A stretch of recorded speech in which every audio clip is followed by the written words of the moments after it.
bonsoir, chers tous. Nous sommes très heureuses d'être en votre compagnie avec Karina. Bonsoir, Karina. Bonsoir, ma belle. Et ma plume rouge. Elle est là, Super. fidèle au poste.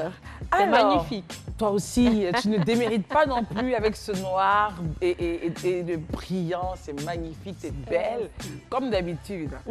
Et je pense qu'on est en noir justement pour laisser éclater toute la gloire et la prestance de notre invitée, Akosi Mvango. Marguerite est psychologue et chercheur au CIRPA, c'est à l'université Félix Houphouët-Boigny. Et c'est elle que nous recevons ce soir, madame, monsieur. On se lève pour l'accueillir, voilà. C'est un soleil qui arrive. Vêtu de jaune. Exactement, c'est la star. Bonsoir. Bonsoir, madame. Prenez place, madame Akosi. Merci. Alors, comment allez-vous? Ça va. Bienvenue chez nous, Karine. À quoi bas? À quoi bas? On va dire un peu d'eau, comme on le fait en Afrique. Mais ça va aller. Ça va, ok. Merci. Alors, madame Akosi, vous avez nos puits, là. Le jaune, c'est le puits d'or. D'accord. Donc, vous avez des questions. Vous allez les tourner, voilà, bien, avec votre main innocente, bien. Très innocente. Elle confirme. C'est suspect. C'est suspect. Et donc, vous allez justement remuer et mettre 5 questions dans ce puits de saphir. Je vais donc le réceptionner. On n'a pas de... Il n'y a pas de joker, hein? On verra. Non, en fait, c'est les règles du jeu. On n'a pas de joker. Alors, allons-y. La première question. Pour vous, une héroïne, c'est quoi? Pour moi, une héroïne, c'est une personne qui est capable de faire face à toutes les situations du quotidien. Très bien. Seconde question. La beauté pour vous, nécessaire ou vitale? Non, la beauté, c'est quelque chose d'important, en ce sens que ça rend forcément la vie plus agréable, mais la beauté, c'est quelque chose d'extrêmement relatif. Troisième question. Que pensez-vous de la relation avec vos parents? Je dois dire, mes parents sont tous les deux décédés maintenant, mais je dois dire que ce sont des saints. Parce que jusqu'à présent, je me demande comment ils ont fait pour supporter un enfant aussi insupportable que moi. Mais après, ça s'est arrangé. Quand j'étais adulte, nous étions les meilleurs amis du monde. Mais enfant, j'étais un enfant un peu difficile. Quatrième question. Quel genre d'ami êtes-vous? Je crois que je suis très fidèle en amitié. Puisque je m'aperçois que j'ai les mêmes amis depuis... Des années. Oui. Alors, à part la Côte d'Ivoire, est-ce qu'il y a un autre pays dans lequel vous auriez aimé vivre? C'est du domaine du fantasme. Depuis que, Depuis que je suis petite, je rêve de Zanzibar. Zanzibar, c'est sur la côte est africaine. C'est une île qui appartient à la Tanzanie. Exactement. Je n'y ai jamais été, mais il faudra que j'aille. Il faudra que j'aille à Zanzibar. Franchement, que ce fantasme devienne réalité. Alors, quel est votre plat favori? S'il y en a plusieurs, on va juste choisir un. Je suis très gourmande et je m'adapte aux différents... Repas. Je suis très curieuse en matière de cuisine, donc je goûte tout ce que je ne connais pas. Quelle est la personne que vous rêvez de rencontrer, madame Akosi? Non, moi, c'est des personnages de romans que j'ai toujours rêvé de rencontrer. Mais oui. L'imaginaire. Oui, l'imaginaire. Très bien, c'est pas grave. Alors, quel est votre artiste préféré? S'il n'y en a pas, on va pousser encore la dernière question. Oui, pousser parce que... Je pousse alors. Quelle est votre couleur préférée? Le jaune. Ça, je vous réponds, le jaune. Ça, on a vu et on voit bien. Non, au point où tout le monde chez moi est fatigué, la maison est jaune, tout est jaune. Bon, mais la cuisine est jaune, tout est jaune. Mais alors, bon, je trouve que c'est une couleur qui respire. Pour moi, ça respire le bonheur et la sérénité. Très bien. Vous êtes issu d'une famille de combien d'enfants? Nous étions 9 enfants. Et vous êtes la quatrième, vous? Je suis la 5e. Je suis la 5e fille d'affilée. OK. Comment on se Non, sent c'est comme ça chez moi voilà, aussi, ce positionnement-là? Il y en a ici, il y en a en avant, il y en a en arrière. Comment on se sent? Quand j'étais petite, je pense que c'est pour ça que c'était si difficile. Mes relations avec, surtout ma mère, étaient si difficiles parce que j'étais toujours ou trop grande pour faire les choses ou trop petite.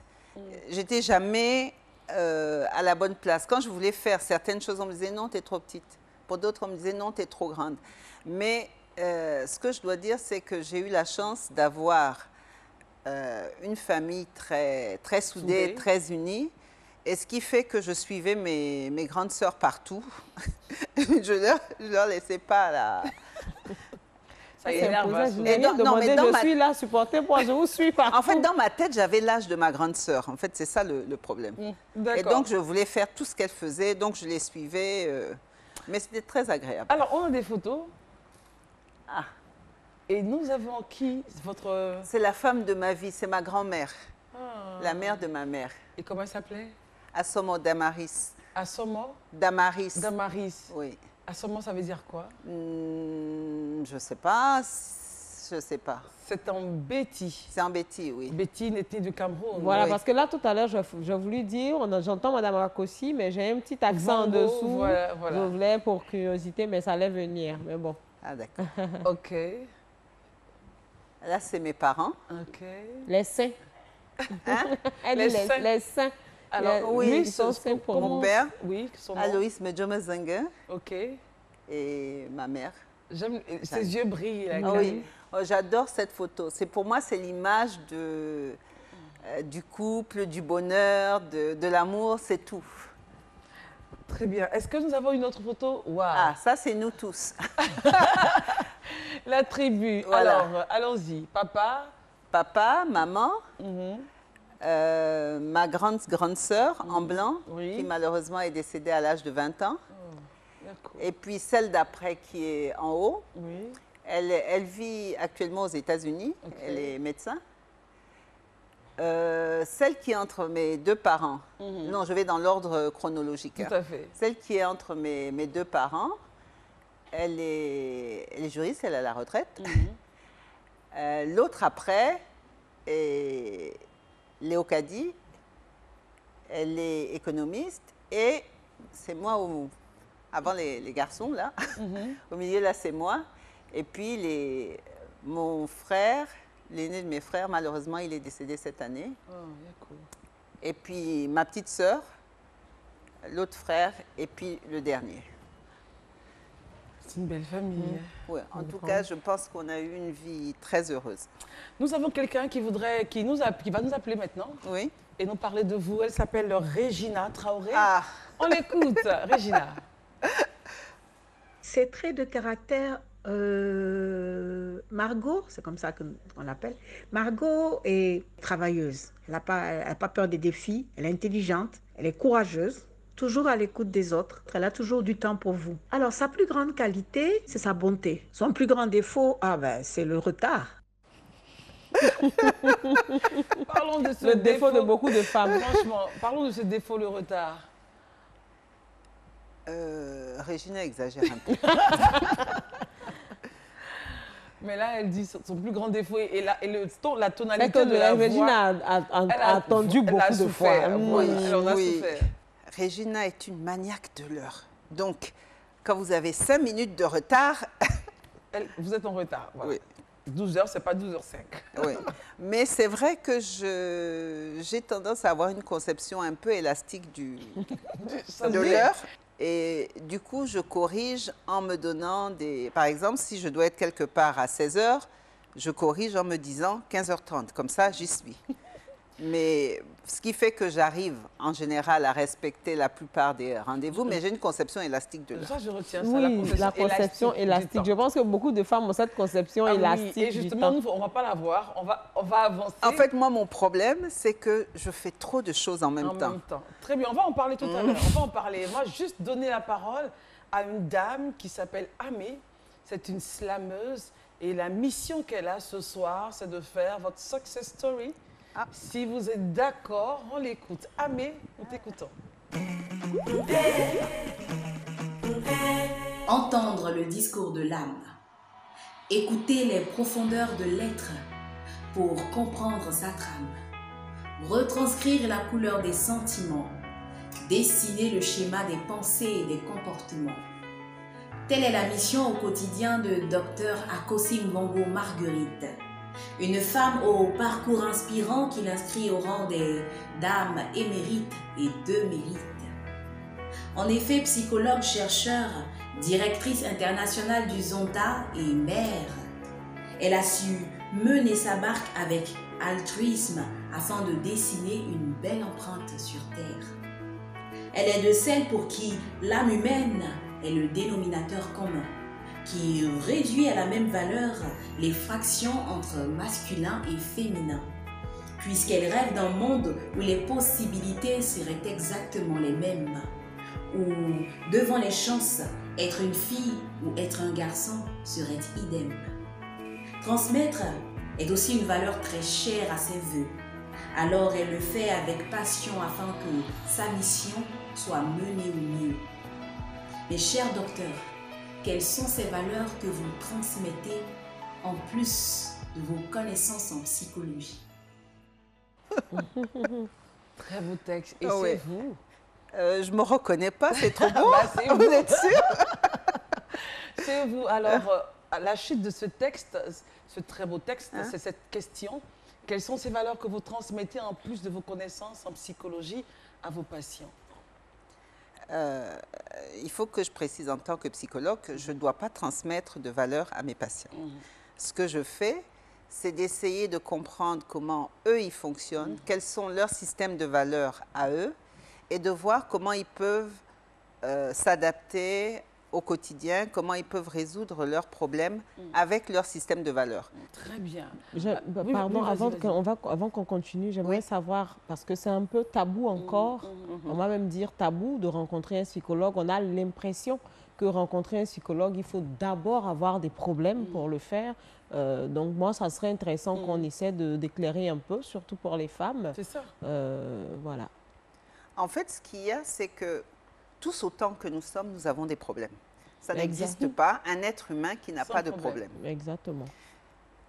Habituellement, les systèmes sociaux, les amis, les copines, etc., permettent surtout pour les femmes, en général, d'évacuer le trop-plein de stress, etc. Donc, tant que ça marche, vous n'avez pas besoin de voir un psychologue. Mais quelquefois, on se retrouve et on a l'impression de ne plus pouvoir faire face À ce qui arrive. à ce qui arrive, à ne plus pouvoir gérer son quotidien, etc. Et donc, dans ce contexte-là, il vaut mieux se faire aider. En général, en se faisant aider par un psychologue, ça peut être pour une très brève période, ça vous aide à repartir Bon pied. De bon pied. de bon Bon pied. pied, oui. Donc, il ne faut pas attendre d'avoir des grands chocs. Voilà, exactement. Ne pas attendre d'aller mal pour aller bien. Voilà. Exactement. Voilà. Et là, nous avons une très, très belle photo. Ah, ah oui, ça, c'est le jour de ma soutenance. Il faut dire que ça a été compliqué de la faire, cette thèse. Pourquoi? Parce que j'ai 5 enfants, Ah, parce que je travaillais, parce que je faisais beaucoup de choses, parce que j'ai même pris 10 ans de ma vie à suivre mon mari au Kenya. Et la question, c'était est-ce que ça vaut la peine de le faire ou pas? Mais je crois que quand on a envie de faire quelque chose, il faut le faire. il faut le faire. Et il faut se donner les moyens de le faire. Et ça, ça me fait vraiment plaisir parce que c'est un challenge. Le faire à cet âge-là, alors qu'il n'y a peut-être pas autant d'avantages à le faire que quand on est Et vous plus allez jeune. regarder justement Ah oui, la pardon. caméra parce que ce que vous dites est très important. Il n'y a aucune excuse pour la femme en réalité. 5 enfants, le travail, suivre l'époux, mais la vision personnelle, l'accomplissement personnel. Et là, on le sent avec ce sourire. Ah ouais. J'y suis arrivée. Et ça donne un exemple même aux enfants. Maman était sur plusieurs fronts, mais elle a réussi à le Elle faire. a réussi Donc, il à- faut que j'avance. Eh ben, je ne sais pas si c'est ça qui a déclenché. Quand j'ai soutenu ma thèse, ma fille a soutenu la tienne moins d'un an après. Voilà, c'est tout. Et là, Si maman a ça, elle a c'est pu que- le faire. C'est que moi qui n'ai c'est pas encore justement de... ça, parce que Voilà. nous sommes des exemples. C'est ça. Regarde Karine, regardez chers téléspectateurs, elle a le drapeau et le Païnkita. Le Pankita, oui. À quelle occasion? C'était à Saint-Louis, aux États-Unis, Saint-Louis dans le Missouri. Oui. Et tout à l'heure, on a parlé du Zonta, Ouais. qui est vraiment, je pense, c'est l'organisation de ma vie, parce que c'est une organisation internationale dont la mission est de travailler à l'amélioration du statut de la femme dans tous les domaines. Et donc, c'était la toute première fois que j'assistais à une convention internationale du Zonta. Et le club d'Abidjan m'a fait l'honneur de me prendre comme porte-drapeau parce qu'on fait un défilé de tous les pays. Et ça, c'est le combat de ma vie. Et on vous applaudit pour ce combat-là. Alors, on va maintenant... le combat continue. Hein. Ah, d'accord. Le combat continue. On va juste faire une pause parce que notre coach Love, Karine Ouattara-Nouveau, présente ici avec la plume rouge, qu'on aime beaucoup, a une thématique importante. C'est pour les femmes. Oui. La thématique dit « Je suis épuisée, je suis fatiguée ». Mais le fait que je sois fatiguée a un impact sur ma sexualité. C'est ça. Et on en parle, Karine, mais avant le jingle. Tout à l'heure, Christelle, effectivement, tu as parlé d'épuisement. Et tout à l'heure, je lui ai posé la question de savoir si voir un psychologue était tabou. C'est ça. Pour la notre conception voilà, la qu'on a, de conception, c'était pour en venir un peu à notre sujet du jour. Les femmes aujourd'hui travaillent, les femmes ont des enfants, les femmes sont dans des foyers. Elle le disait tout à l'heure, les femmes ont fait beaucoup de choses en même temps et tout. Et il y a même une publicité qui passe sur une chaîne de télévision où on dit, voilà, madame a la possibilité de tout faire, mais pas les hommes. Donc, on a cette capacité-là. Mais aujourd'hui, on a honte des fois de se sentir fatigué ou de se sentir épuisé. On a l'impression qu'on n'a pas le droit. Et c'est à cette sonnette d'alarme-là qu'on tire pour dire, non, si je ne me sens pas bien, si je me sens fatiguée, je me sens épuisée, j'ai le droit, en tant que personne humaine, de me sentir fatiguée, avoir des blocages, mais me faire aider s'il faut, aller discuter de ça où il faut, avec les personnes qu'il faut. Et puis, ce n'est pas une honte. Pendant l'accouchement, on dit une femme ne pleure. Quoi, ne pleure pas, ne crie pas. Une femme ne doit pas. Une femme ne doit pas. Si on en parle aujourd'hui, c'est parce que ça nous revient. Et pour être bien avec l'autre, il faut être bien d'abord avec soi. Exactement. Pour parler de sexualité, pour parler d'amour du prochain, si on ne s'aime pas soi-même, il est difficile de pouvoir aimer ou même de pouvoir donner. Donc, tout le travail qui est fait, c'est pour dire qu'on est femme, c'est vrai. On a la force, on a le pouvoir, on a la gestion, on a beaucoup d'avantages. Mais quand on ne se sent pas bien, on a le droit, pour ne pas que ça puisse influer sur votre vie de couple, sur vos relations même avec vos enfants. Et puis tout à l'heure, on disait être l'exemple de l'autre. Je ne peux pas être l'exemple de l'autre si moi-même, je ne prends pas le temps de me reconnecter avec moi-même, de savoir est-ce que tout va bien, est-ce que je peux recontinuer. Donc des fois, le quotidien, voilà, ça nous bouffe, on avance, on avance, on avance. Et au moment où on se lève la tête, des fois, la casse c'est clair, c'est la dépression. C'est la dépression et c'est vraiment pas du jeu. On en parle simplement comme ça. Aujourd'hui, moi, je suis vraiment celle-là qui fait la promotion des psychologues, des thérapeutes, parce qu'en tant nous, dans le coaching, on envoie beaucoup de personnes, des fois, vers ces personnes parce que c'est mal connu.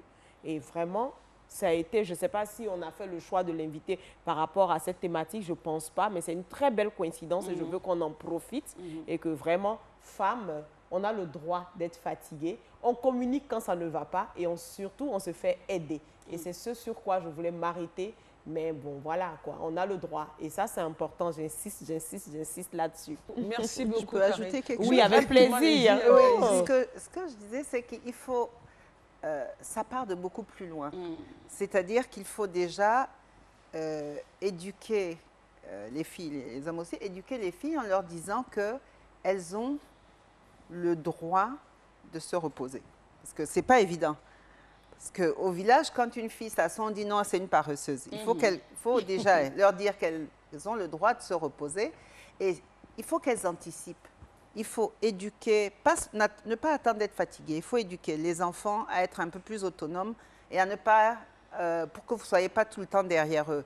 Il faut éduquer le mari, parce qu'il faut les éduquer, à participer d'une certaine façon aux activités, etc. Et de façon à ce que si on anticipe, on aura moins l'occasion d'être fatigué et on pourra plus facilement parler de sa fatigue.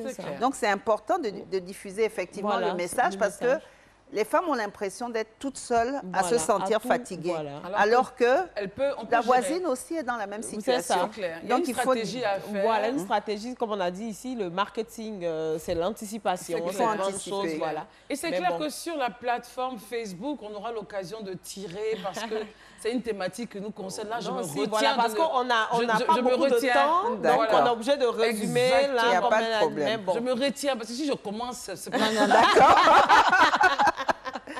Alors, on va progresser. Vous êtes une mère et là, on va s'arrêter sur ce chapitre. Vous avez 5 enfants. Oui. Et vous avez pu faire tout ce que vous avez fait. Oui. En une phrase, ça a été quoi votre secret pour l'éducation de vos enfants? Je pense que j'ai beaucoup écouté ma grand-mère et ma mère parler. Et je ne sais pas, je crois que ça m'a aussi aidé d'être psychologue. Et j'ai appliqué la plupart du temps les recettes de ma mère, de ma grand-mère, matinée d'un peu de psychologie. Et je pense que le secret, c'est que je crois que j'ai responsabilisé mes enfants très tôt. Ça vous libère, même. Oui, c'est-à-dire qu'en fait, au début, les autres trouvaient ça un peu ridicule. Moi, je parlais à mes bébés. C'est-à-dire que j'avais un bébé de 3 mois et je lui expliquais que tu vois, maman va devoir reprendre le travail, donc tu vas rester tout seul. Et on va se lever pendant qu'on explique cette histoire, c'est intéressant. Les femmes ne le font. On va se lever parce qu'on est pratiquement à la fin. Ah, d'accord, ok. C'est vraiment la fin. Donc il faut parler aux bébés, il faut parler aux enfants. Parler aux bébés, les responsabiliser et leur faire confiance.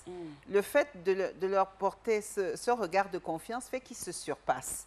Et du coup, j'ai une anecdote. Mon 3e enfant se plaignait, il dit « Oh, il en a marre de l'école. » Il dit « Toujours l'école, toujours l'école. » Et nous, on était là en se disant « Bon, qu'est-ce que je vais bien pouvoir lui dire ?» Et puis son grand frère, qui a 6 ans de plus que lui a dit, du coup, nous, on n'est pas apparus. Son grand frère lui dit « Tu sais, dans cette famille, on s'amuse avec tout, mais pas avec l'école. » Et du coup, nous, on n'a plus rien eu à dire. Et je pense que c'est ça. Voilà, il y a un relais. Il y a un relais. Voilà. Oui. Et puis, je crois qu'il faut être cohérent. On a fini l'émission. On a beaucoup à dire. On a beaucoup à dire. Voilà, on n'a que 26 minutes. Oui, on n'a que 26 minutes, court. mais vraiment, vous avez... Les femmes... Je pense que pour ce moment, pour cette émission, vous avez impacté, mais grave. Parce que c'est clair qu'une femme va commencer à se revoir, à penser. Et ce n'est pas en vain que vous êtes psychologue. Vous avez trouvé le mot juste et nous-mêmes, nous avons été touchés. Et bravo. Mesdames et messieurs, notre cher psychologue ce soir, pour terminer l'émission, dans son instant, nous emmène au Cameroun avec la chanson Mabouya, chantée par les vétérans. Alors, ça, c'est vraiment quelque chose... Moi, je ne connais pas. Les voici, les vétérans, tradition. Waouh. J'adore danser. Alors, nous, on vous aime et on adore ce que vous faites. Bravo. Bravo, c'est votre certificat de participation à l'émission 100% Femmes. Merci. Juste pour vous dire que merci pour ce que vous êtes, merci pour ce que vous faites, pour tous ces patients et patientes qui viennent vous voir et qui retrouvent la joie de vivre, le goût de la vie et qui arrivent à se repositionner, à revoir leurs objectifs. Merci beaucoup et bravo. Et bravo pour les futurs, pour tout ce que vous faites également aux ONTA. Et ça va forcément appeler d'autres certificats, d'autres diplômes, d'autres reconnaissances. Si vous voulez revoir l'émission de Madame Akosi, Mvongo Marguerite, il faut simplement aller sur YouTube et vous tapez juste la date du jour et vous verrez l'émission. N'oubliez pas de réagir avec Karine sur Facebook. Nous avons notre plateforme Twitter et Instagram. Et si vous voulez en savoir davantage sur la thématique du jour, je vous en prie, n'hésitez pas à taper sur Facebook. Et puis rapidement, on essaiera de vous revenir. Merci à Gina pour le maquillage. Merci à Chilo Boutique pour les tenues. Voilà, merci beaucoup. Et on se retrouve, et merci à toute la team technique pour le travail abattu. Retrouvons-nous donc lundi, voilà, la semaine prochaine, pour une autre émission de 100% Femmes. Bye bye.